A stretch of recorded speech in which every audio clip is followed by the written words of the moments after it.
গেল ৫ আগস্ট শেখ হাসিনা সরকার পতনের পর দেশ ত্যাগ করে পালিয়ে যান শেখ হাসিনা। এরপর পালাতে গিয়ে একে একে গ্রেপ্তার হন বিভিন্ন নেতাকর্মীরা। এখন পর্যন্ত আওয়ামী লীগের ২ ডজনেরও বেশি মন্ত্রী, সংসদ সদস্য, উপদেষ্টা ও শীর্ষ পর্যায়ের নেতাদের গ্রেফতার করা হয়।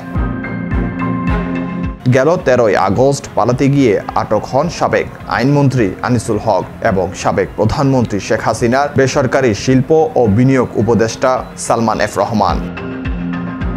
১৯ আগস্ট রাজধানীর বারিধারা থেকে গ্রেফতার হন সাবেক সমাজকল্যাণ মন্ত্রী ডক্টর দীপু মনি।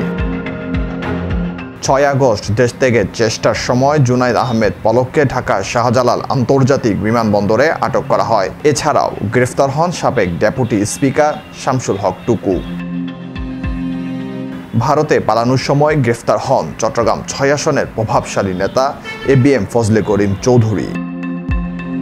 আটকের তালিকায় আরও রয়েছেন আওয়ামী লীগের সাংগঠনিক সম্পাদক আহমেদ হোসেন, সাবেক মুক্তিযুদ্ধ বিষয়ক প্রতিমন্ত্রী এবি তাজুল ইসলাম, সাবেক তথ্যমন্ত্রী হাসানুল হক ইনু, সাবেক পর্যটন ও বেসামরিক বিমান চলাচল মন্ত্রী রাশেদ খান মেনন, এনটিএমসির সাবেক মহাপরিচালক মেজর জেনারেল জিয়াউল আহসান, সাবেক সংস্কৃতিমন্ত্রী আসাদুজ্জামান নূর, সাবেক ২ আইজিপি আব্দুল্লাহ আল মামুন এবং একেএম শহীদুল, সাবেক বিচারপতি সহ ছাত্রলীগের বিভিন্ন নেতাকর্মীরা।